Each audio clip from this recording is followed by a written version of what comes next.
Are you ready to take action to attain the lifestyle of your dreams? It's a great way to make a lot of money fast. Hey, what's going on, Clever Investors? Welcome back. It's Cody Spurber, the OG Clever Investor. Welcome to the Clever Investor Show podcast. Today, we got an awesome special guest, somebody I've known in the real estate investing space pretty much since I started. He is kind of a local legend, played the game at a very, very high level, continues to do very creative stuff when it comes to real estate investing, and he's been a big influence in the Valley. Back in the day when the market just completely had a meltdown. He was one of the biggest investors and maybe the first investor to really go after the short sale market in a major way. Kind of pioneered the concept of using a trust in order to buy short sales and flip them for big paydays.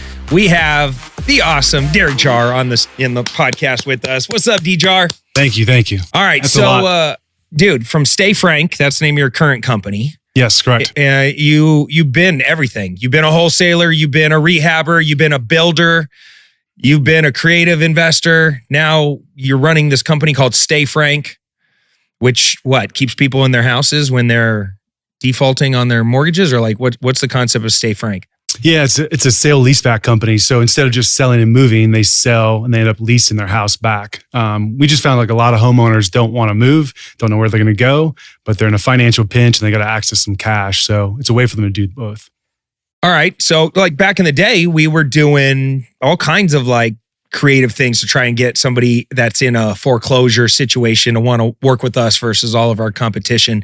And we had always a couple options. We could come in and pay cash for your house. We can come in and, maybe loan you money to stop the foreclosure. We can come in and stop the foreclosure and you deed us the house. We'll do a subject to, and then we'll lease it back to you. And, you could buy it back from us at some point in the future if you get back on your feet. Is this similar to that? It's a little bit different as far as the customer base that we're dealing with. We don't see many people that are in pre-foreclosure. They're probably like pre-foreclosure. Maybe they just missed their first mortgage payment. Maybe they just lost their job, but they're not that far down the river, so to speak. They may have probably just applied for a refinance or a loan and they've gotten denied, and they're looking at different options. So Brett, walk me through an example of like a current deal that you're doing. Sure. Right now. Yeah, absolutely. Well, there's a deal out in Goodyear right now that we're working on. Homeowner, they have a job. They're about 3 months behind their payments. They're drowning in credit card debt. He's got a family. I think he's got 3 kids, married, and just doesn't want to move. And he's like, look, I know I can sell the house, put it on the market, sell it, and probably get more money. But the benefit of staying in the house is worth me selling it for less today. And we're actually giving him the option to buy it back in about 4 years. Okay, got it. So the benefit to the homeowner is they're able to get whatever cash they need. Yeah. Stay in the home, have a path to getting it back. Yeah, it's kind of like a reset, I guess. Yeah. Yeah, okay. I'm sure there's a lot of people out there that need that, but how do you make money from this? It's very similar to the typical wholesale model, right? We're going to sign our contracts to other investors, other capital partners that are buying and holding rental properties. When we started, we were selling mostly to all the institutional funds that were building big portfolios. With the interest rate hikes, that kind of has cooled off. They're pretty much pencils down right now and buying. So now we're selling to more local retail investors, and then we're raising funds to actually start building portfolios ourselves of rental houses. Okay. Yeah. Well, look, dude, you've been doing this. I met you probably 2005, maybe something like that. Somewhere 2006. There, yeah, it was when I first met you. Yeah. You've been doing this since 2002. How'd you get started in real estate? Were you an agent? Nope. I did get my license actually. So in 2002. I was in a direct sales deal, building a pyramid, recruiting a bunch of people to work with me and try and sell some weight loss pills and really water filters and all natural hair care, skincare stuff. I was opportunity of a lifetime for sure. So I got a little burned down on that after about 5 or 6 years of selling biz ops, in front of the room. And just knew that real estate was a great way to make money, or thought it was. Saw some of those infomercials on TV a long time ago. And I started in 2002, started knocking on doors of people in pre-foreclosure. Isn't that funny? Oh, was that an Arizona thing? I feel like, I talked to a lot of investors from other parts of the country that have been doing this a long time. I feel like Arizona, that was like how you cut your teeth a lot of times in the beginning. Door knocking? Door knocking. Yeah. It was like, here's a list of pre-foreclosures, go knock on their doors. Mm-hmm. And God, that was such a brutal way to get started in this business. Yeah, it's funny actually, because when I first got started, I got this list from this guy. I remember he met him at like the Azaria or whatever that thing is. And he's like, hey, I got these lists of people in foreclosure. He's like, why don't you go knock on their door and see if they want to sell their house? And I was like, okay. I didn't know anything different, right? And I drove out to Mesa, drove out to Glendale, went to North Phoenix. I think I got one door answered. One person answered the door and they shut the door in my face after they knew I was there. It's like, yeah, I don't think this is for me. And I stopped. And then I got access to a subscription where I could get the data myself and I can pick houses that were in my area, my neighborhood. And I started door knocking again. It's kind of funny how that stuff works, Yeah. Back then I was using, I feel like it was called like Property Shark or Shark something. It was out of California. It was some California software company. And you would merge that data with MapQuest and you'd build a route. Oh yeah. Oh no. I would print off the map, and then I would handwrite directions of like how to get to the doors. Yep. And then whenever I went to the house, I would handwrite little notes and leave them behind. Like that was my high tech marketing. Dude, the most gangster door knocking thing. This guy did this, and I stole it. As soon as I saw it, I stole it. Everybody leaves these leave behinds, right? He printed out this massive sign that he would put on a door that would say, foreclosure's been handled, please don't knock, children inside. Yep. On the back of it was all of his leave behind and everything printed, saying basically, hey, I hope this helps calm the noise. I'm here for you if you ever need somebody to talk to somebody about your foreclosure situation. I have some really great, unique options that nobody probably has talked to you about. Yeah. Hit me up if you're interested. And he would tape that to the doors, and it would limit, when you come across the door, the first time I literally thought the homeowner put it on the door, and I was like, all right, I'm not going to mess with this person. And then I went to another door and I saw the same damn sign and I'm like, oh, this is a strategy. And I pulled it off and I saw on the back what he did. And I'm like, this is brilliant. So I started doing that. Did you ever hear the missed delivery notice? No, what's that? Yeah, I think so. I heard of someone that did that, but they would leave behind like a look like a FedEx. It wasn't FedEx or UPS, but like missed delivery. And so there's a number in their call. So every time they would call in, there's your inbound warm lead. So you would strategically go knock on doors. So it looked like a package had been delivered, but it was called printed missed. Well, it's like they tried to deliver the package, right? And said, "Sorry, we missed you. Here's I thought you meant MIST. No, missed. No. Yeah, missed delivery. Yeah, like, sorry, missed you. And they would call in. You're like, oh, great, yeah, you're calling for your free short sale packet about how to do a short sale. Oh, I've done this a ton. Yeah, so, it's totally illegal. Yeah, I know. Yeah, I mean, hypothetically, I would have done it. I've never done it, but I heard of people that did it. Yeah, that's what I meant to say. Yeah. Yeah. God, I used to put bumper stickers. I had thousands of bumper stickers in 2007, probably when I started doing the bumper stickers. I would get this is how I built a cash buyers list. I would get the list of properties going to foreclosure the next day. And I would drive around with these bumper stickers and I'd put them all over the garages, front doors, mailboxes, everywhere. I mean, I totally graffitied these houses knowing that the drivers are going to be driving around looking at all these properties the day before it goes to auction. And my bumper sticker literally said, I sell distressed properties to investors. Text this number. Wow. And people would text me and join my cash buyer database. Awesome. And that's how great. I built a huge cash buyer list in town, was from those bumper stickers. Yeah. I would get so many pissed off people calling me. Yeah. You put stickers all over my house. And I'm like, well, make your payments. Yeah.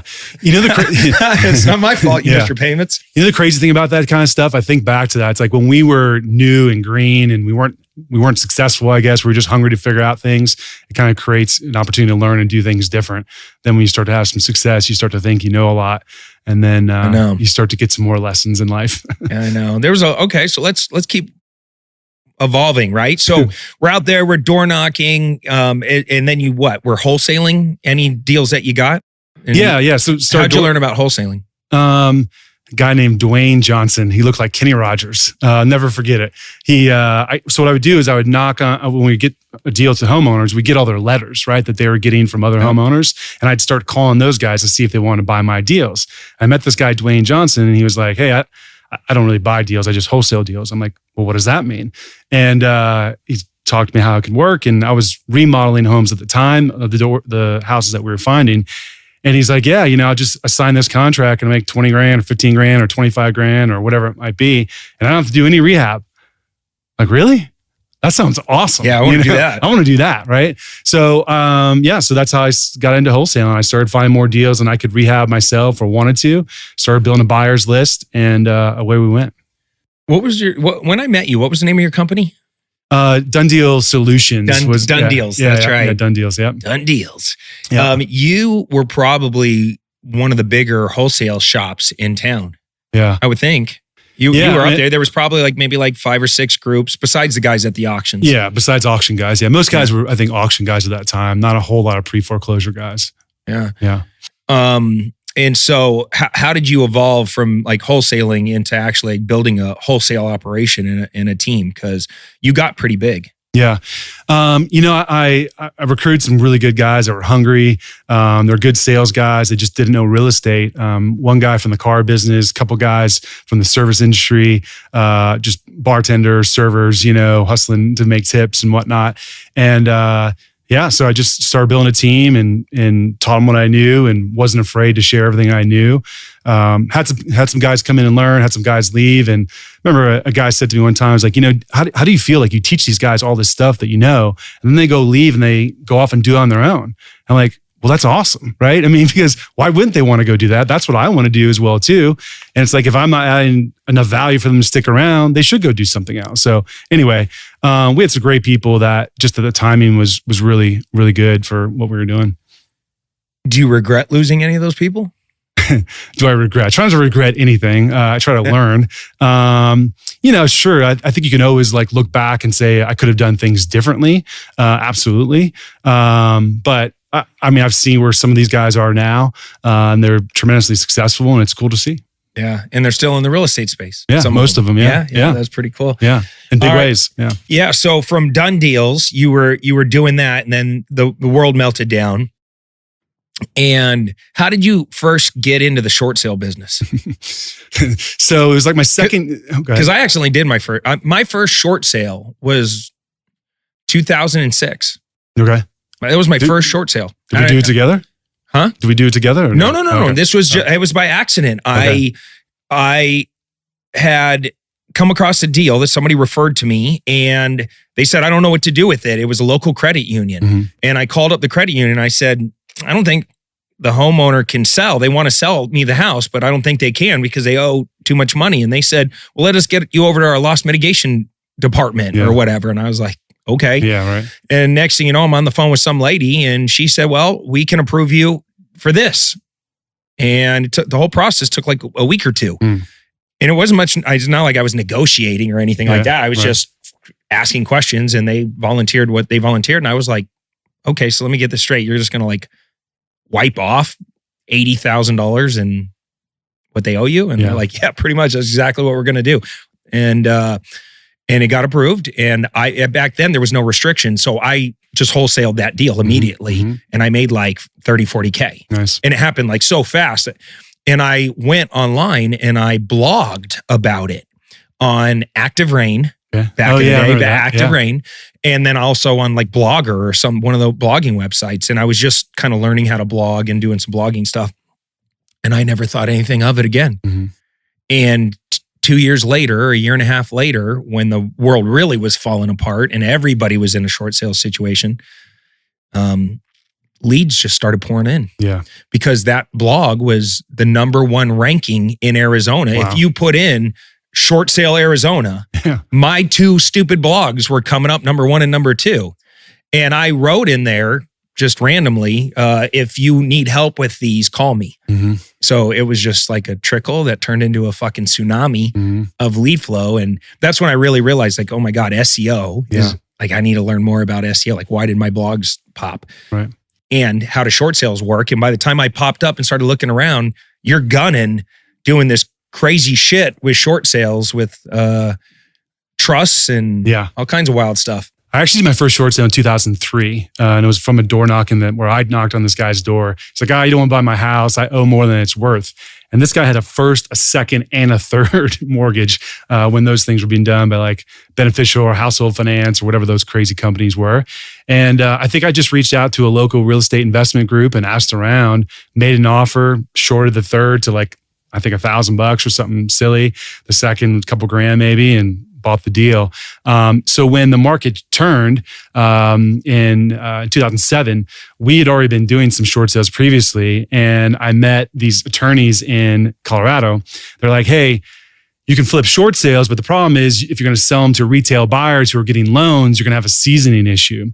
And investors were like scattered and gone, right? Because the world was imploding. So we figured the best way to actually find buyers was to retail them. It was kind of a form of innovation, actually looking back now at it.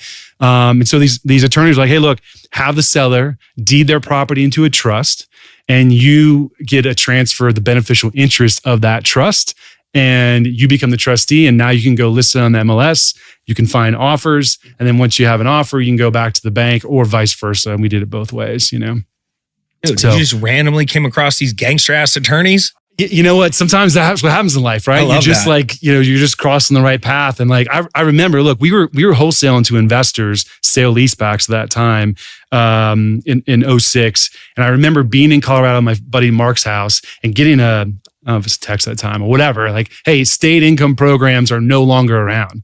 I'm like, well, shit, there goes our whole business because we were selling deals to investors who were getting state income loans. Yeah. So that whole business was done. So we're like, well, let's look around, see what else we can do. Short sales were coming about. Met these attorneys. I don't even know. I can't remember how, just on a whim, and put together this most complex scheme, if you will, ever. I remember studying it, trying to like figure out like, why is there so many fucking moves here? Yeah. It was really a lot, but once you got the model, it was like, oh, this is brilliant. Yeah. The banks, they started, smartening up towards the end and like putting all these like restrictions in of things you can and can't do. I actually got blacklisted from Bank of America. Oh yeah. Oh, yeah. Like they full blown sent me a letter saying you're never ever allowed to do another short sale with us again. Oh, I was on the phone with Countrywide, their head of loss mitigation, and I had like 70 offers into him, and he was like, this guy's like, Derek, like, who are you? Why are you trying to buy all these properties that we have loans on? He's like, I don't know what you're doing, but we're just not going to approve any more short sales with your company's name. And I literally had the audacity to tell this guy, listen, I'm just going to go start another LLC. Yeah. And like, that's how arrogant I was about that. And I can't remember what he said at the time, but he probably said, well, do whatever you want to do, that's what we did. Yeah, that's what you do. Yeah. There's a lesson in this for all investors that are out there. It really is like, who moved my cheese? Mm-hmm. You have to be nimble in this business because right when you get the model and figure everything out, you might have a year or two, maybe 3, if you're really lucky, run at something. And then they move the cheese. It happens almost every single time. Happens with the marketing strategies, happens with the actual investing strategies. This market's always moving. And that's what makes creative real estate so fun. It is like a chess match trying to figure out like how to win the game. And you know what? That guy, he probably cut you off and then his whole business went down. Yeah, right. And Countrywide was toast. Oh, that was crazy times. I mean, so we could talk for an hour just about that in itself, but those are some crazy times because the world was imploding. And oh yeah. Well, at my peak, I had maybe 100 short sales going at once. Which I thought was quite a bit, and thousands of loan mods. Mm-hmm. Oh yeah, because I've told this story in another podcast, but bro, you'll love this. So I want to say it's 2006 or 2007. It was right around there. Maybe it was when did Obama get elected? Sure. Fuck, 2006. Probably 2006. The first time. Yeah. Okay, so it was probably 2007. He was coming out with the HARP program. And I get this call from this news person, and they're like, hey, we have a big thing going on for an entire week as Obama rolls out the HARP program. And we're looking for local real estate experts that can comment on what they're seeing with the actual homeowners. And they saw my blog stuff and they saw my online. So I got really good at SEO. So I had all this number one, ranking stuff for all these different search phrases. And they're like, we see that you're out there working with homeowners. We want commentary as this happens. And I was like, yeah, sure. Great. I'm thinking this is marketing. I'm going to get some business. I had no idea what I was saying yes to. And at the time I had just started working with, do you know Alan and Nick from Paying Cash for Houses? Oh yeah. Alan Robinson? Yeah, Alan Robinson. Yeah. And so they let me move into their space and I was doing the short sales out of there. And I pitched them on this idea that, hey, I think there's some homeowners that really need to go. They can't stay in their home. There's some that are going to sell us for cash, but a lot of them just need a modification of their loan and they want to stay in their home. And I think we can make a lot of money. They'll pay us $2,000-3,000 to these loan mods. And they're like, yeah, this sounds great. We didn't know what we didn't know, and the HARP program hadn't come out yet. And so we started a company called adjustmyloan.com. Built the website, built the marketing, like it was dialed in.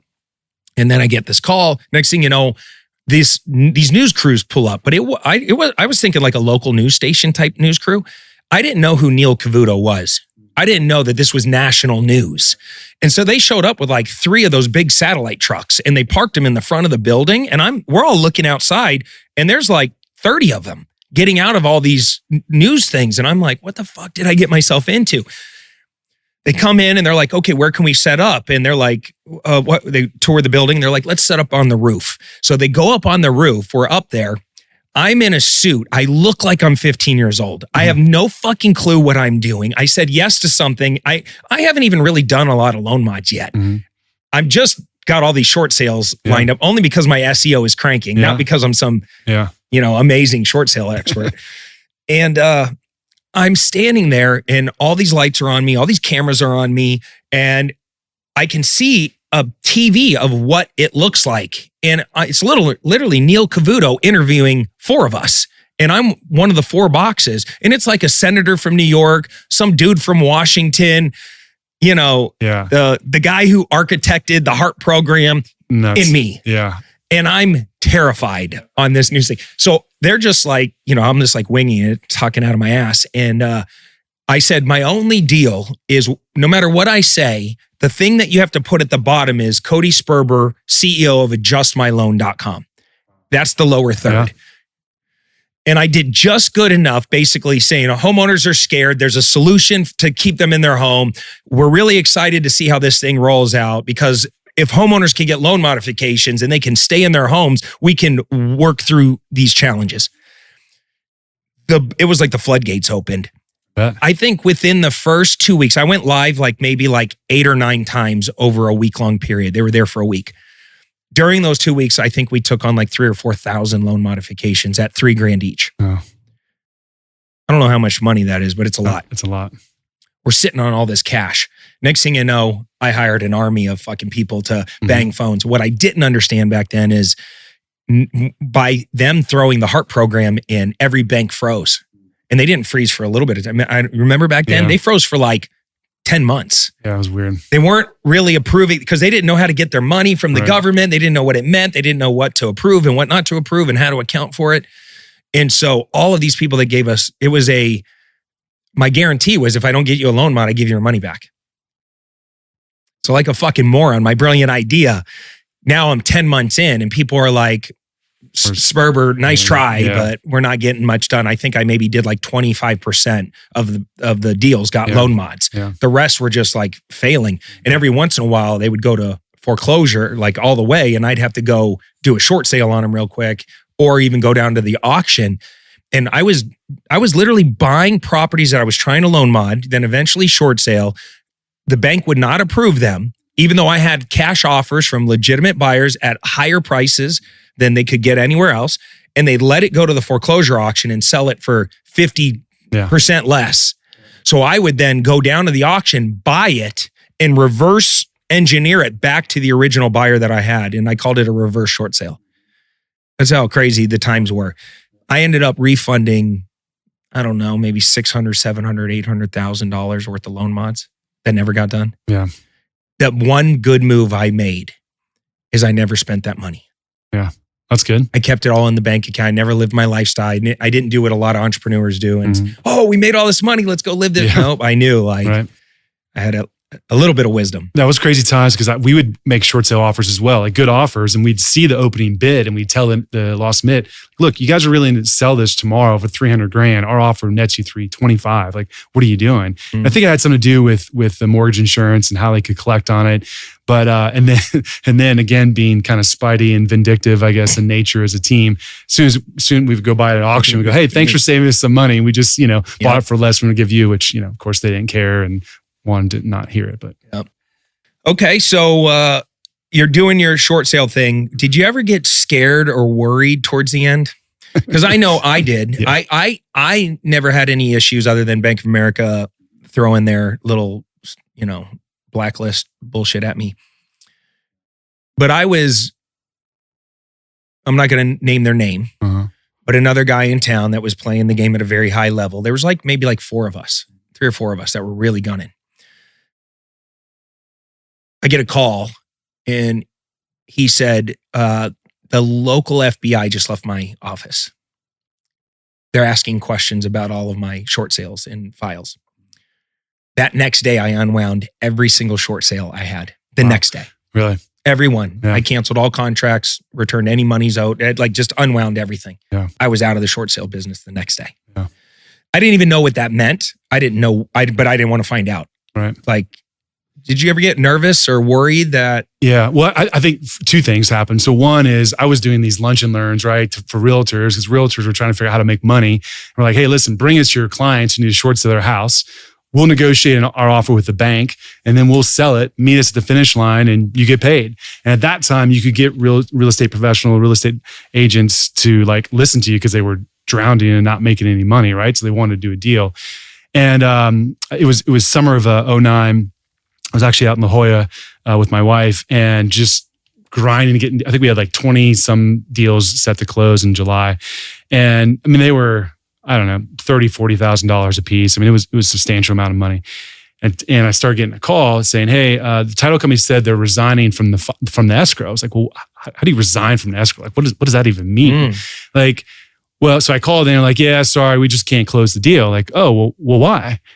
Sorry, we just can't. I'm like, come on, what do you want to see differently, right? And I had so much stuff in my purchase contract front page, buyer reserves the right to immediately resell this for a profit, bold capital letters. We weren't trying to hide anything. Yeah, you were very, very strong on the disclosures. Yeah, and I had people tell me hey, well, they don't read the contract. I'm like, what are you talking about? That's part of the short sale approval. They got to read the contract, right? So then I put on the HUD where the payoff to the short sale lender in all capital letters, buyer reserves to the right to immediately resell this for a profit. It's well, they're surely going to look at the HUD and approve how much money they're getting, right? So anyway, this title company had 20 or 30 deals with them. They canceled all my escrows. Now I got buyers, retail buyers with families trying to move into homes, the loan offers trying to make money, my sales guys trying to make money, I'm trying to make money. And everyone's looking at me like, Derek, what do we do? Yeah. So I call another title company. I'm like, hey, I'm going to transfer you 28 short sale files. They're already pre-approved. The lenders had to redraw loan docs, right? Again, that happened twice. So you can imagine all these realtors are calling me going, Derek, what are you doing wrong? Why can't we close these deals with these title companies? I don't know. Call what's them and happening ask behind the scenes that I don't know ask about? them. I don't really know, right? They won't tell me if you think I'm doing something wrong or there's something wrong, let's fix it. Anyway, so finally got that deal, got that one title company to close the deal with more disclosures. But shortly after that, one of my sales reps, Beth, she called me. She goes, Derek, I just got a call from an FBI agent. He wants to meet with me.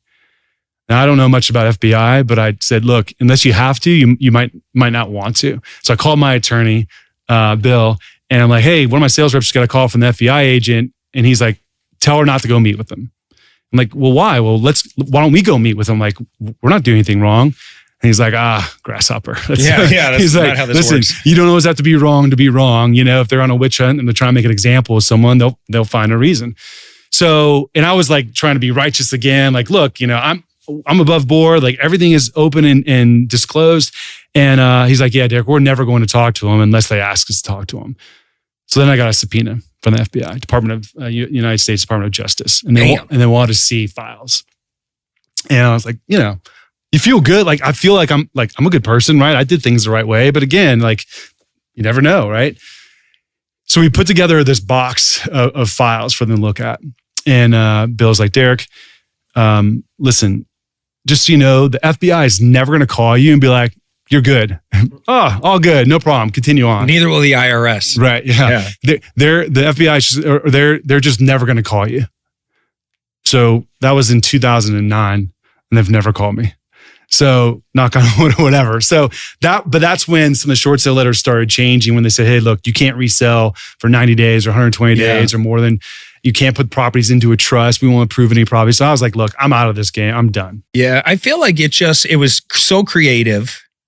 Even if we disclosed, and I remember how much we disclosed, it was crazy. Yeah. Because they didn't care. They don't care and they don't understand it. Yeah. And I'm sure they were being pressured by the banks of like, how are these investors making money on these transactions? And they want to understand it. I just looked at it like, fuck it. I don't want anything to do with this. Yeah. It wasn't worth it. I think there was a lot of mortgage fraud task forces from people that got loans in 5, 6, 7, and now we're going to foreclosure. They're doing short sales. That was my understanding, is they're really looking to go, were we in cahoots with them at some point when, there's those cashback schemes and you had like straw buyers who were getting loans and getting pulling cash out and all kinds of fucked up shit, Well, so now we're out of the short sale business. We're out of the short sale business and we're back to the rehabbing, wholesaling. Yeah. How'd you become a builder, like building new builds? So in 2010, we said, hey, look, we're going to buy short sales, we're going to remodel them, and we're going to retail them on the MLS. And so that's what we started doing. And it became from lipstick remodels to knock down to a wall, to subdivide the lot, to assemble land and start building subdivisions. And I hired some guys from construction, from home building companies. And literally, I thought we were doing a remodel on a house one day, and I drove by to see it, and it was gone. And the house is gone? The house is gone. You're like, what happened to the house? And they're like, yeah, Derek, we just decided it's just better to start from scratch. I'm like, oh, cool. Good to know, And that was the beginning of it. That was the start of building in Arcadia and South Scottsdale and Central Phoenix. And were you doing that under the Green Street? Yeah, so we had Green Street Realty, which was the real estate brokerage, and then Green Street Communities was a development company that started really at the end of 2012, 2013.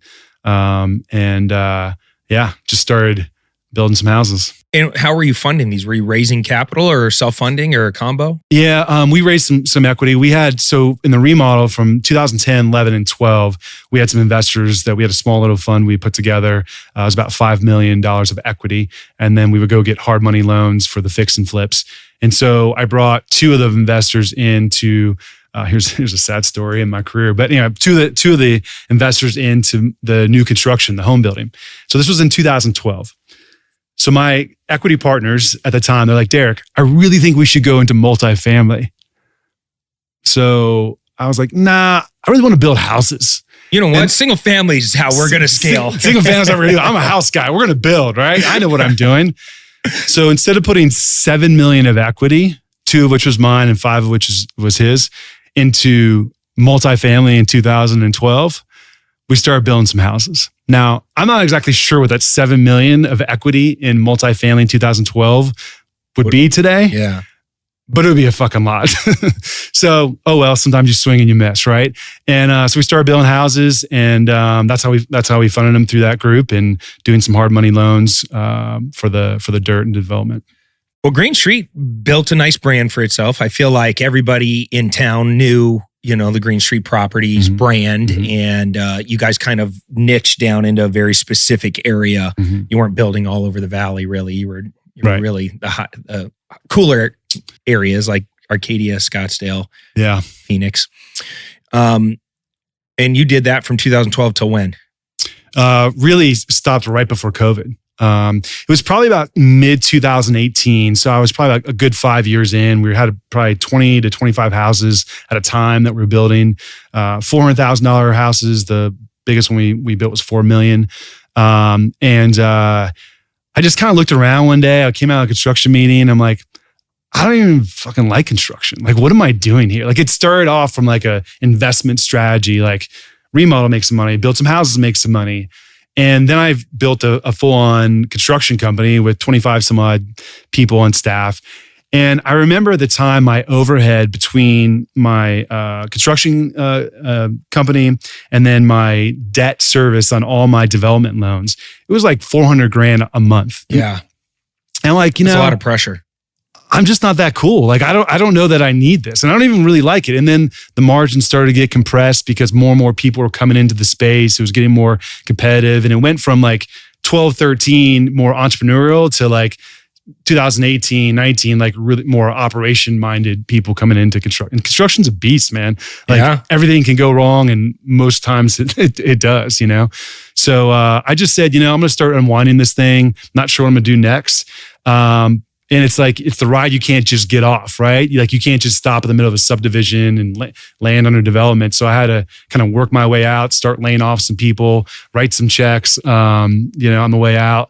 And so right before COVID happened, I'm like, dude, I'm a genius, right? I got out at the right time. The market's going to implode. And then we all know what happened, the inverse. People like you and other guys came around and started making a fortune building houses. And I'm like, man, is this a multifamily thing I missed again? Like, God, I've got enough lessons. I don't need any more, give me a break here. But I was relieved. I was stressed. I just kind of sat back and said, okay, what do I want to do next? And that's kind of how Stay Frank was born. Yeah. It's a weird name. Yeah. Nice. Why Stay Frank?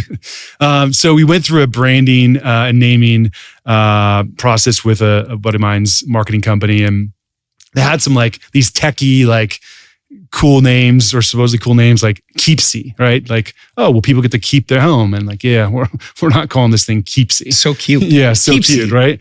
And anyway, and there was, and all of a sudden the last one they presented was Frank. I was like, did I just waste my time? Like, what is Frank? Like, I don't understand. And then he started to explain, like, with Alexa and some other personas that are becoming brands, there's this trend in branding of creating personas as a brand. And everyone knows a guy named Frank. Like, yeah, Frank's a good guy. You could trust Frank.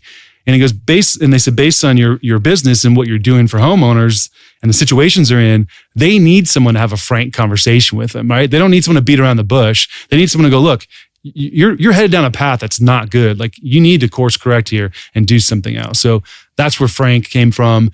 And then the stay part was after we got a cease and desist order from a company in New York. And they had some apartment complex. They were trademarked with Frank something.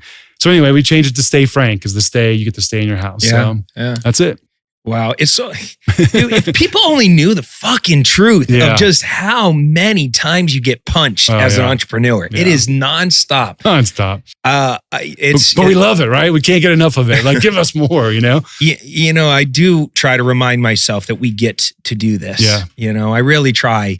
For me, I need an outlet to do it, to put up with all this crazy shit, running, working out, jumping in cold water, whatever the hell I got to do to right my mindset back, because it is a battle every day. It's a war. Yeah. You go in, you don't know what good or bad's going to happen. And as long as at the end of the day, you just get a couple more wins than you do losses, then you keep going, right? That's right. You've definitely had a warrior mindset throughout all this. I've been watching you for, what's it been now? 2016. 18 years or 17, 18 years. Yeah, it's a long time, bro. Mm-hmm. It's a long time to watch, and I've been on a similar path. We built Green Elephant Development, and 5 years in the new build game, we're getting out. Not fully, like we'll always have our development capabilities and all that, but like, I just want to focus on big commercial stuff. I don't want to fuck around with houses anymore. The risk isn't worth it. Yeah. And I look back at how many moments I've had where it was that, should we do apartments moments? Mm-hmm. And I passed because I always just knew the house game. I was comfortable in the house game space. My resources were in the house game space. And this feeling of like, fuck, I got to go back to school. I got to be uncomfortable again. I got to go learn all this shit again. And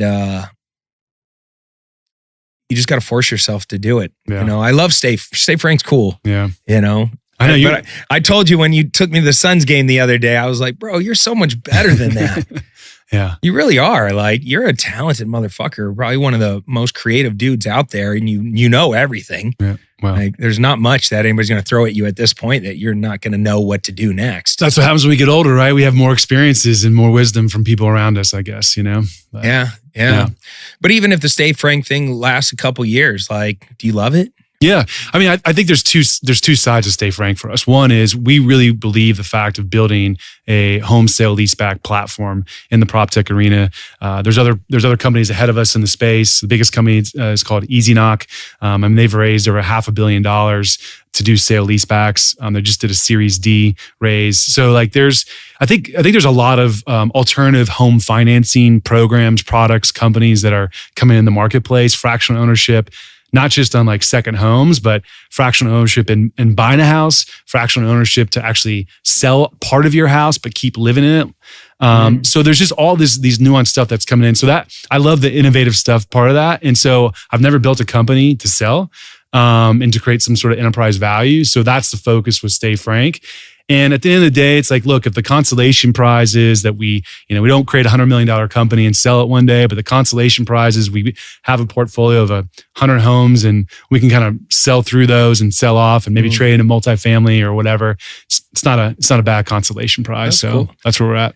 That's cool. Well, dude, if you think about what's happening with home affordability and the decimation of the middle class right now, I mean, it's making it almost impossible for a normal family in the future to be able to afford home ownership. Right. They're turning us into a renter's nation. Yeah. And I think we have, I don't know what it was. I'd have to look it back up. It was like 3.9 million home deficit at the end of last year. Yeah. It's there's a real lack of housing, right, which is causing our prices to continue to stay high. And it's going to get worse. I think it's going to get worse between interest rates and high prices, and people can't afford it. Yeah. And institutions have bought, 1 out of every 5 houses in most metropolitan cities. They've been on that tear, all these funds have come in with their bajillions of dollars and bought 1 out of every 5 houses. And right now they're kind of pumping the brakes a little bit, but they're starting to now come back and buy more. And in some cities, they're going to own up to 40% of every residential property in that metropolitan area. So almost half of the housing is going to be owned by a corporation and be forced to be a rental. Yeah, so, that's crazy. I didn't know it was that high. I mean, I knew that. Not now, but it could be up. They're estimating over the next 10 years, it could be up to 40% in some metropolitan areas. And you just look at that and you go, this is like a plan. They don't want us to be owners. They don't want us to have control. They want to be able to control us and turn us into renters. And I think right now when people always ask me, like, should I buy a house? I'm like, you better fucking buy a house. You better do it now before you can't. Yeah. Because at some point, the only house you're going to be able to afford is some tiny little 3D printed home that is the size of a shed. Yeah. Yeah. And that's how they're going to do these ADUs everywhere where you live in the back of somebody else's house in a little shed. Yeah. Well, I think it's interesting. I kind of have a little bit different take on that stuff. And I think as a society, like I didn't ride my horse here today, right? And maybe we'll be riding our hovercraft in 10 years from now on the show or something, right? But I think we evolve and we adapt as society. I think that, I think from a homeownership standpoint, listen, I sold my house 3 years ago. Then I rented a house for 2 years. I bought the house I was renting, sold that, and I'm renting another house that was a short-term rental that just got luxury short-term rental that got beat up. They renovated and they're like, hey, we want a long-term tenant in it. So obviously want to buy a house. It's a great wealth building strategy. But I'm kind of wondering, like, if I was going to go buy a $3 or $4 million house, or should I just go buy 10, $300,000 or $400,000 houses I can rent and make money? So I just think that as a society, the view on homeownership, becoming a renter's nation, it might be more from convenience. It might be more from not the burden of home repairs and maintenance of it. I think on the younger generation, the older generation, they're just looking at how can I live differently. So again, I think homeownership, everyone should buy a house and everyone should build wealth through it. It's been very good to me. I know it has to you and most people. I we love know. that, but most people are financial morons. Yeah. To be honest with you, I mean, like most people wouldn't know. They're not making the decision to be a renter so they can take their money and go buy 8 rental properties. Well, that's true. You know That's what I'm true. saying? What they're doing is they're saying, I can barely afford to live and I can't afford to buy a house, so I'm just going to go rent. And all of that rental income or money that I pay is just going to nothing, to somebody else that's actually making the money. And it's sad when that somebody else isn't a local mom and pop investor like you. Yeah. It's sad when it goes to some big corporation that already has bajillions of dollars. Yeah. And it just goes, it puts them further and further behind of ever breaking free of the rat race. Yeah. That's really I get it. the essence of it is like, if people were good with money, and I think a lot of young kids, they have more tech options with, being able to trade stocks online and Bitcoin and maybe fractional investments in residential or commercial real estate. Right. I don't really care what they do as long as they're creating cash flow. They're buying assets and creating cash flow for themselves. Yeah. Well, I think just to further your point, and that I agree, like there's this guy named Russ Whitney. Do you remember that name, Russ Whitney? I know Russ. Oh, you do? Do you know? Yeah. Yeah. Okay. Yeah. So, well, I remember he had this like one more house theory or something like that. And he's like, look, the biggest asset most people have when they retire is their house, the equity in their house. It's like, if you just bought one more, you would have double that, right? And it wasn't like go buy 100. Just buy one more. Anyway. Dude, Russ was great. Yeah. Back in the day, holy shit, he came out swinging. Yeah. Scaled his infomercial business, hundreds of millions of dollars. I know a lot of people that came out of the Russ Whitney camp. Yeah. It was also a spectacle to watch that guy just completely implode. Yeah. Is that what happened? I don't even know. Yeah. I mean, well, drugs are a motherfucker. Yeah. Cocaine's a hell of a drug. Yeah. Wow. And that's, I don't know all the details. So I'm, this is hearsay. Yeah. But it's, I was lucky enough to work with some of his top people that happened to move to Arizona after his implosion. Yeah. And they were very talented investors, but they were also really great pitchmen. Okay. And actually I started Clever Investor by partnering up with one of his MCs. Oh, really? Yeah. So I got some inside scoops on a lot of his shenanigans. Yeah. It's tough out there sometimes to make good decisions. Well, let's talk about that, dude. How is life right now for you? How's life? Are you happy? Yeah. I mean, I was working on being happier. I wasn't always happy. I think, certainly as a male who was fortunate to have some success early on, some pretty substantial financial success, and had the big house and had the cars and all that stuff, you start to think that that's who you are. And the fact is that's just really what you're doing or what you're buying. It's not who you are. And so when I shut down Green Street Communities, that had become my identity. I'd walk into the Henry and people say, Derek, what's up? I saw your house. It looks so good. Oh my gosh, this new subdivision. Oh, I saw the price you got. How'd you get so much on that house, right? And so you start to it starts to consume you. Like, this is who I am, right? And I remember my biggest thing about shutting down the company, I was going to get myself, I already had to write some checks. I was going to get myself hurt if I didn't wind some stuff down. And thankfully, I had that disruption to recognize that. I had some disruption happen to recognize it. But the biggest thing about shutting the company down was what am I going to say to people? What am I going to, I failed? It didn't work? What's the story I can say? And I punished myself for a while and I shamed myself for a while. And I had to kind of go back to basics about we're human beings, not human doings. And so as a human being, what do I want to be? I want to be a good husband. I want to be a good father. I want to be a good friend. I want to be a good human. I want to take care of my health. I want to try and help people in need. And, but I wasn't doing good during kind of 19, 20, 21. I was suffering. I was creating suffering for myself. I was blaming myself for decisions I made, financial decisions I had made. I was kind of lost of what my identity was, who am I supposed to be now? And it kind of, when I couldn't look to financial success and I couldn't look to my bank account to make myself feel good, which is so empty and scary to think about that that's what I did. I started recognizing it in other people, close buddies of mine. Like, man, if I just do this, this, and this, my net worth will go from 9 to 10 million.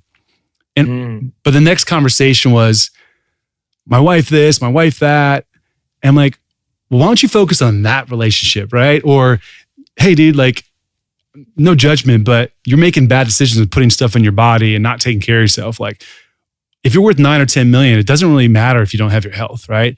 So at the point I was like, oh, this is like a justification. I'm not making money right now. So I want to be a good human, be a good dad and show the world or whatever, right? So I kind of got trapped in that time in my life a little bit about not trying to live in the past, but just live in the present, but also go, well, where do I want to go next? And so I said, I have these 3 different rooms I'm in. I have the past, which I need to learn from, take responsibility for, not shame myself over it, but take responsibility. Take those lessons with me into today, enjoy everything I have today, appreciate everything I have today. Because if I don't, shit's gonna go away, right? If we don't appreciate the stuff we have and have gratitude, all of a sudden stuff starts going away and you're like, I don't understand. Maybe I wasn't appreciated enough and then went away. People, money, houses, whatever. And then go, how do I take my lessons to the future and what can I go do moving forward to go create success and go create value? And I'll tell you, it's been a climb for me. It really has, and I appreciate the comments that you said today, and I appreciate like, hey, playing bigger. But I probably got a little gun shy, if I'm being honest. Yeah. And I've done a lot of work. I've done a lot of spiritual work. I've done a lot of. I've been through numerous different sacred medicine, plant medicine journeys, and just done a lot of work on myself to like be a good human being, I guess, if you will. A couple thoughts on that. Well, first off, thank you for being so fucking authentic, you know, because people see, especially like guys that have been in the space for a long time, and they just see their Instagram reels, you know, they don't see the actual human behind the scenes that's struggling every single day just to fight the good fight. Yeah. So I really appreciate that. I resonate with a lot of that. You know my story. I've been through a lot of what I would call, what people would call failures. And there's a great book by Daniel Pink, The Power of Regrets. And I would read that book. It really shifted my mind over to like, I want a lot of regrets in my life. Those lessons are the best lessons. And I could see your growth coming out of it and just your energy has shifted. I want to talk about some of the plant medicine stuff because you mentioned that. Sure. So you're in this place where you're trying to rediscover like your identity and you're getting shit right on the home front and financially things have changed and you're trying to get your footing back again so you can go kick ass again. What are you doing? Are you just sitting around looking around going like, fuck, I'll do anything right now? Like give me some mushrooms, give me something to smoke. Yeah. Take me somewhere. Yeah.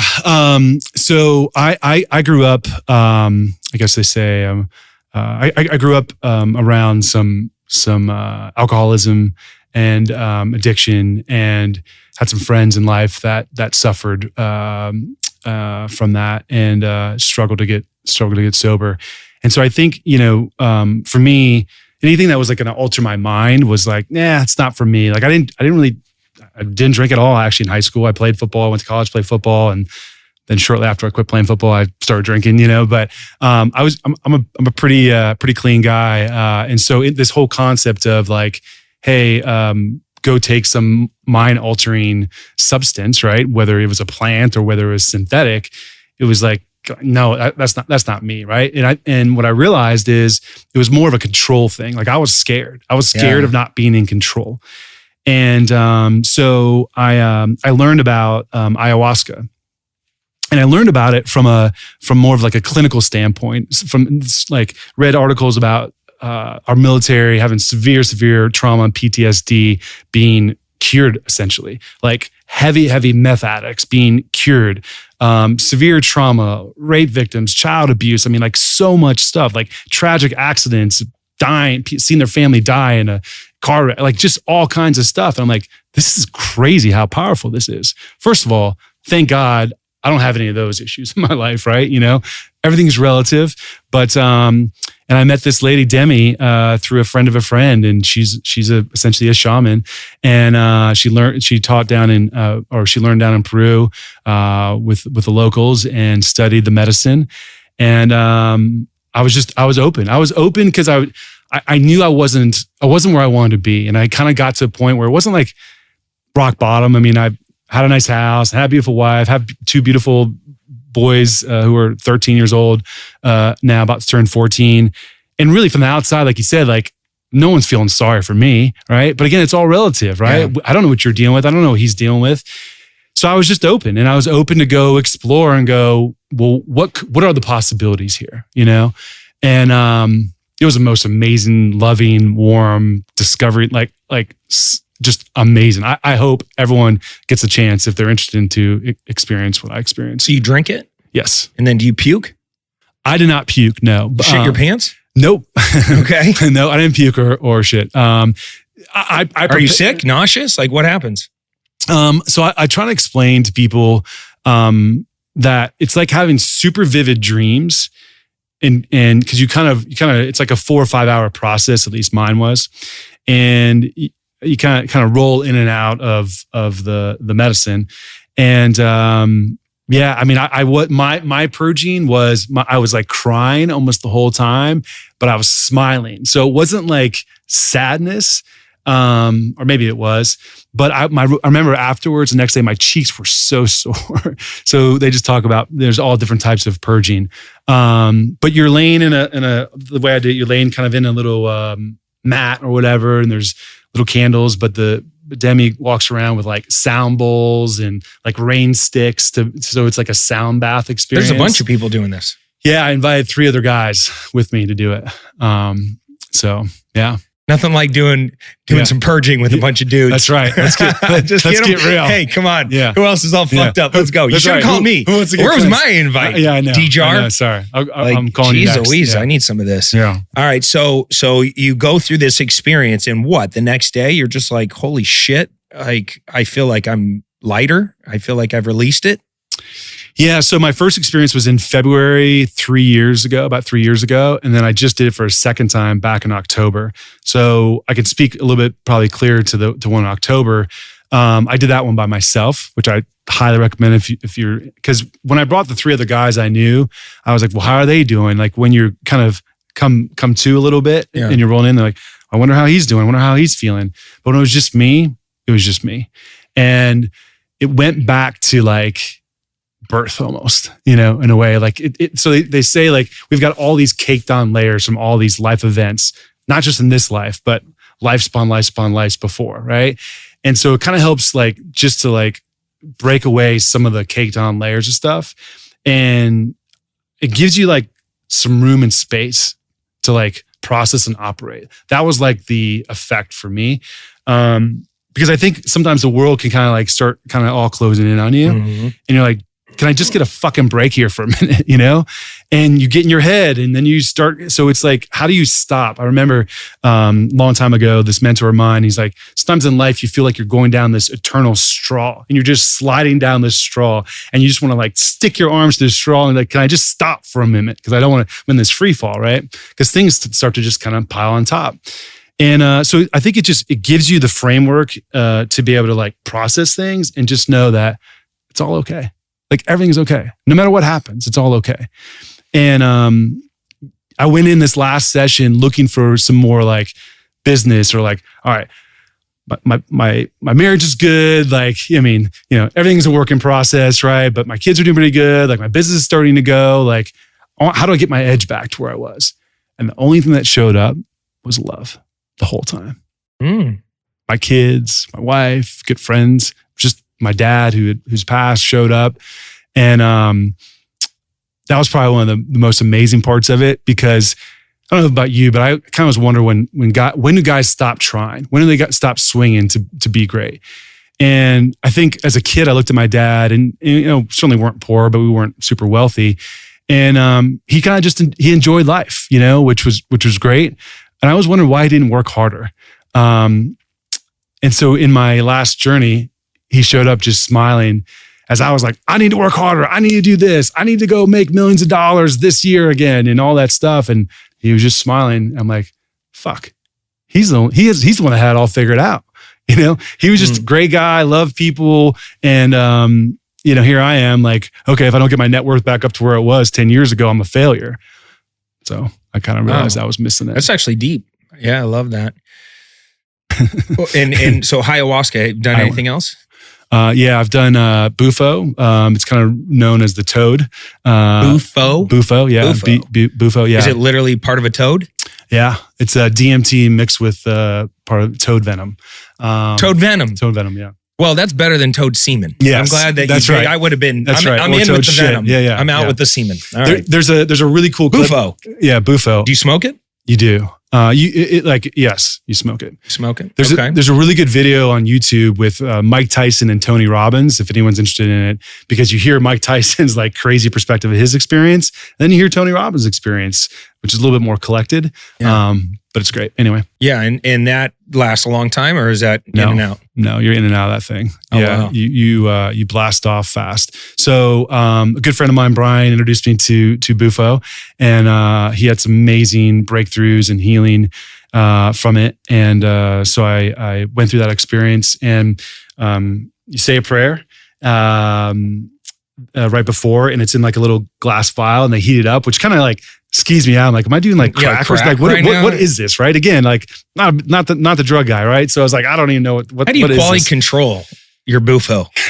It's a good question. How do you know that this is the good shit? There's no fentanyl in it. Yeah, I don't know. I think you trust people, right? And you just know. Like, I was scared of it. I knew of it, but I got a call from my buddy Brian. He's like, "Hey, Don's in town. There's an opening if you're interested." Is this another shaman type person? Yeah, another healer. Yeah. Okay. And so you do this, and you said you blast off. Like literally, you're just high as a kite. You hallucinogenic. Like, what is it? Yeah. So when you inhale, and I don't even remember exhaling at that point. Oh shit. And then I remember waking up. I don't remember a whole lot of what's going on, but I can tell you from the guys watching me, they said I said, "Oh fuck," like 10 times. And I said, "I'm scared," like 10 times. And then I kind of started coming out of it. I'm like, no, I got more work to do. Like I got more things to fix. I got more things to heal. I need more. And then they gave me more. And it was, then this is like 10 minutes, 20 minutes, an hour? About 15 minutes the first time. And then probably about another 20 minutes after that. Wow. Yeah. So with that same kind of thing is like breaking down different or peeling back different layers. Like things started to kind of like fall into place weeks, after that. It wasn't like, oh, I walked out and I'm a different person now. I just like things would show up that would trigger me, and like, oh yeah, I don't really need to feel that way actually about that as much, So all this medicine is based around love, in my opinion. And at the end of the day, like love is everything, And so without love, like there's no chance of really being happy, I don't think, or really being successul. So that's, so I woke up, I drove away, I went and had dinner afterwards. Like it doesn't mess you up. And, so I was fine to drive. Dude, that's cool. Yeah. And you never know. I feel like if I was to pick between ayahuasca and Bufo, I think I'd go Bufo. Yeah. Just because I don't know if I want to do something for 4 or 5 hours. Mm-hmm. Seems like I'm like you. I'm like, I don't want to be out of control. Yeah. For that long. But I guess if it's in a controlled environment and I felt safe. Yeah. Well, dude, I love the vulnerability. I think there's a lot of people that probably have either done plant medicine or have been considering doing it. Yeah. I think it's fascinating. Yeah. Yeah. I think if you're called, you want to be a better wholesaler, just smoke a little Bufo, hit the phones in the morning, quit being a bitch. That's right. Yeah. Get after it. Find some toads, Find some toads. Yep. Well, dude, it's, a lot of things are coming up for me as I'm thinking about this conversation on a lot of levels. Like, first off, what made you great is you followed your intuition. You followed your guts. Mm. You were a trailblazer in a lot of things. Like you would stumble upon an idea and you'd maximize and exploit it and go out there and kick ass. Mm. That was always your edge. Yeah. And your edge was always getting great people around you to help out, so don't put so much pressure on yourself that, you gotta, the energy that you're putting out right now, like I have no doubt you're gonna smoke whatever you did in the past. Like it's gonna happen. Yeah. Thanks. I know me for version 2.0 of Cody, just letting go of all that shit in the past I feel so much better. I'm so much happier. Yeah. And it's not about any of the lifestyle shit. It's not about the money in my bank account. In fact, I'm happier now than I've ever been. And to get rid of all that luxury lifestyle prison that I built for myself has been the greatest feeling.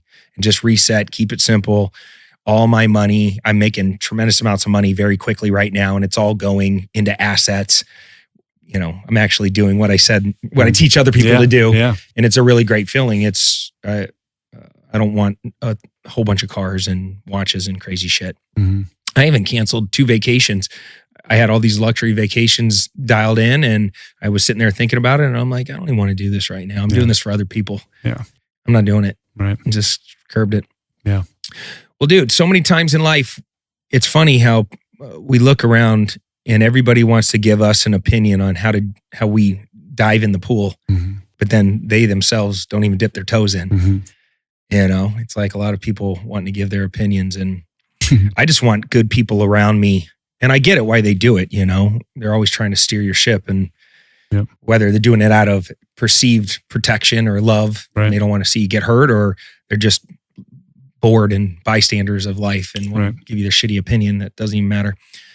I just want people around me right now that unconditionally love me for me, and there's no trade. You know what I'm saying? Mm-hmm. Like, how great would it be just to be that friend for somebody else where there's no trade? Yeah. It doesn't matter if and normally people say that like, oh, I love you, but I only am rooting for you as long as you're not doing better than me and reminding me of all my fucked up shit. Yeah. I just want to be that kind of friend that shows up and just, hey, dude, unconditional love. Yeah.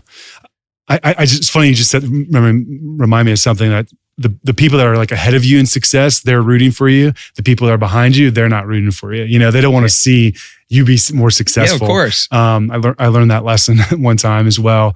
And it's like, yeah, Derek, everyone's so happy for you. Like they're struggling. Even the people closest to you that you think are going to support you. The second you start gunning past them, all those feelings of like insecurity and just bitterness and stuff. Nothing is more dangerous than somebody who's really smart that didn't achieve what they want in life, and now they're bitter. Yeah, it happened to me. I mean, through some of that time I was talking about, I would catch myself going like, why am I feeling these things towards this guy who's killing it right now? Like, fucking good for him. That's awesome. Mm-hmm. And it was jealousy. It was my own insecurity. It was because I was not happy with myself. And so I was trying to like project something on someone else. And I was fortunate to get some of those lessons and be like, yeah, I don't want to be like that. Like, I hope everyone's successful as they want to be, and gets what they want. So anyway. All right. Well, a lot of good shit in this episode. Hopefully you guys got some value out of that. Any advice you want to leave the youngsters that are just starting in this business, that maybe it's their first couple months and they're looking around the landscape. It's 2024. They're thinking, I'm going to get in real estate and get rich. Mm-hmm. Well, I think in some ways, like this is the time, right? Because there's disruption, there's dislocation going on. I mean, there's some funky stuff on the market right now. I think the market's a little bit artificially propped up, but there's some people that are getting washed out. So it creates opportunities for new people coming in to the space to like get market share and do transactions. Listen, we got to stay curious. We got to stay hungry. We got to stay teachable. I think the minute that we start thinking we know it all, is that's when we get ourselves in trouble. So how do we continue to keep learning and evolving and getting better in the process? But most importantly, I would say I would encourage everyone to love themselves more and be kind to themselves, because I think we're our own worst critic. And if we can just learn to have some grace for ourselves and people around us, I think the world will be a better place. And I think we'd have better lives. So people are tough on themselves, especially when it doesn't happen on their perceived timeframes. That's right. You're just starting. You're like, oh, okay, I'm gonna get my first deal within the first 2 months or 90 days. And then you're now 12 months later and you haven't done a deal yet. And you're just kicking the shit out of yourself. Yeah. I know I did. Yeah. I know I did. Absolutely. I love that. It's so funny, us old dogs, we're all like, you should love yourself. Yeah, you're right. Yeah. We were never like that back in the day. That's right. We were fucking warriors, Yeah. so savage. I remember thinking like, you pussy, like what the fuck are you talking about? Like if somebody told me about ice bathing back in the day and like morning routines, I'd be like, you know what my morning routine is like? I get up before everybody else and I do a full day's work before you even get out of bed. Yeah. And I'm on my computer from the time I start to the time fuck working out, fuck eating healthy, fuck my marriage, fuck my kid. Like that was my mindset. It was so savage that I was just like, I don't care. If you're in my way, you're an obstacle and I will destroy you. Like that's how I felt about obstacles. And that's the kind of savagery it kind of takes to get to the first couple milestones. Yeah. It gets easier. It's funny now. We're like, oh, let's do some ayahuasca. Love yourself. Get a strong morning routine and take care of your family. It's like, Yeah. I don't know. Take this advice for whatever it is, because the first 100,000 is the hardest. Yeah. It really is. Yeah. I see shit like what they're doing with Trump right now in how they're fining him for inflating his applications to get loans to do all this real estate that he does. I'm like, fuck, you know how many real estate people I know inflate their applications? Right. You know, and the guy even took out a loan and paid it back and nobody got hurt and they're still filleting him for hundreds of millions of dollars in fines. Yeah. You're just like, wow, dude, it's wild what's going on out there. Yeah. Dude, you know what I saw an article in? Over the weekend, I saw an article that they denied Elon Musk his pay package, right? For, I don't know, I'm making up the number, $56 billion pay package or some shit. And the lawyers that fought him successfully stopped him from getting his money. Then they submitted an invoice for $6 billion. I just want you to let that sink in for a second. 27 lawyers or 37 lawyers, I forget, lawyers and they're the people that help them. Good lawyers make like $2,000 an hour, like really great lawyers. Dude, they submitted an invoice for $288,000 per hour.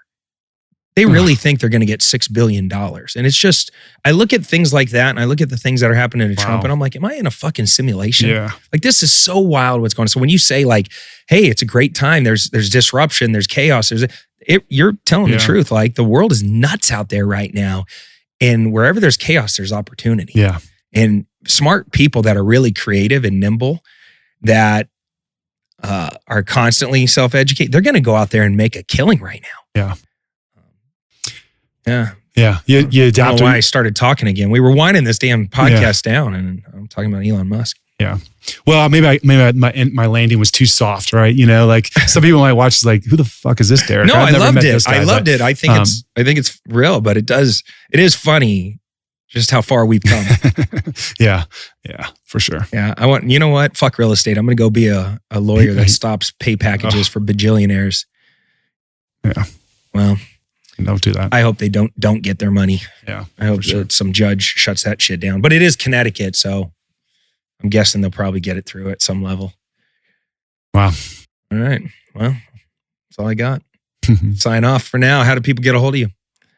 If they want to refer business to you, do business with you. Yeah, I mean, stayfrank.com is our website, our company website. People can find me obviously on Instagram and if they want to reach out. What's your IG? Derek B. Jarr. It's really, we got to build you a brand, brother. It's really clever. Yeah, we got to build you a brand. Yeah. All right, let's do it. Do you want to go do shitty videos where you talk about things and give commentary on topics that you don't give two shits about just to put out content like me? Nope. Oh, maybe. No. Well, then don't build a brand. Okay. Don't build a brand. I've now resorted to not even editing my videos. Really? Yeah, I've just given up. I'm like, fuck the algorithm. If you don't like my shit, don't follow me. Yeah. Yeah.